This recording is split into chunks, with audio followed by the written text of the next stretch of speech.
আউযুবিল্লাহি মিনাশ শাইতানির রাজিম। বিসমিল্লাহির রহমানির রহিম। সকল প্রশংসা সেই রব্বুল আলামিনের, যে রব্বুল আলামিন আমাকে এবং সকল মাখলুকাতকে সৃষ্টি করেছে। সে রব্বুল আলামিনের প্রতি শুকর আদায় করি, সকলেই বলি আলহামদুলিল্লাহ।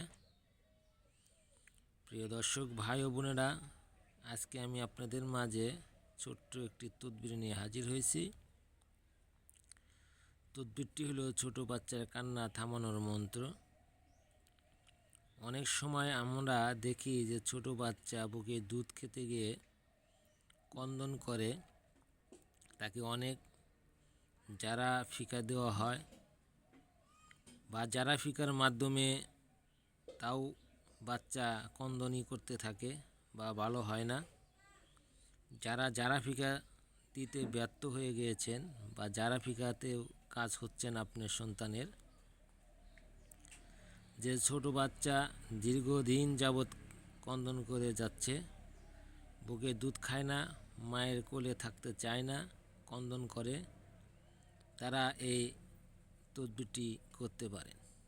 এই তদবিরটি 3 বার 5 বার অথবা 7 বার পাঠ করে বাচ্চার চোখের দিকে তাকিয়ে ফুঁক মেরে দিবেন এবং মায়ের শরীরে আপনি 3টি ফুঁ মেরে দেবেন। তাহলে বাচ্চা মায়ের কোলে যাবে এবং মায়ের কোলে বসে দুধ পান করবে। আসলে আমরা অনেক সময় অনেক কিছুই করে থাকি, যেগুলা কাজে ফল দেয় না, হয়তো আমাদের করার ব্যর্থতার কারণে ফল দেয় না। তাই আমলটি আমরা নিজে করব এবং অন্যকে করার জন্য সুযোগ করে দেব, যাতে আমলটি সে করতে পারে এবং তার বাচ্চার ক্রন্দনটা বন্ধ হয়ে যায়। সে লক্ষ্য করে আমরা তাকে শিখিয়ে দেব অথবা তাকে এই মন্ত্রটা আমরা দিয়ে দেব।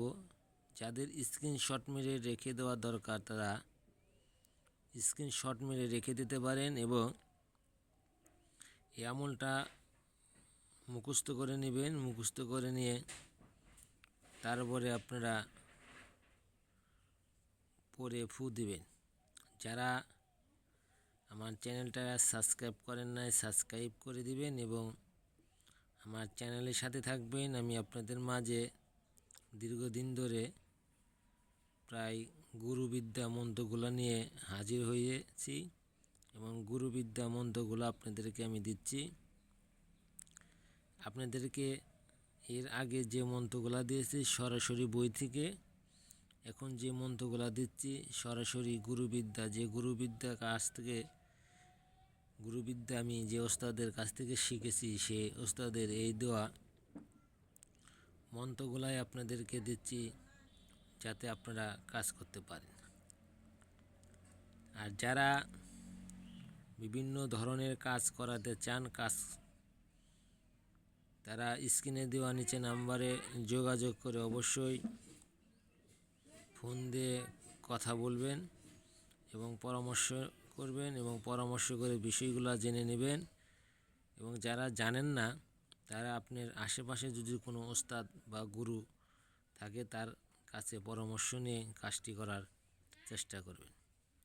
আশা করি আমার কথাগুলো সকলে বুঝতে পারছেন। সকলেই ভালো থাকবেন, দোয়া করি। ইনশাআল্লাহ পরবর্তী আপনাদের মাঝে আমি ভিডিও নিয়ে আসব পরিবার বাধ্য করার মন্ত্র। আসসালামু আলাইকুম।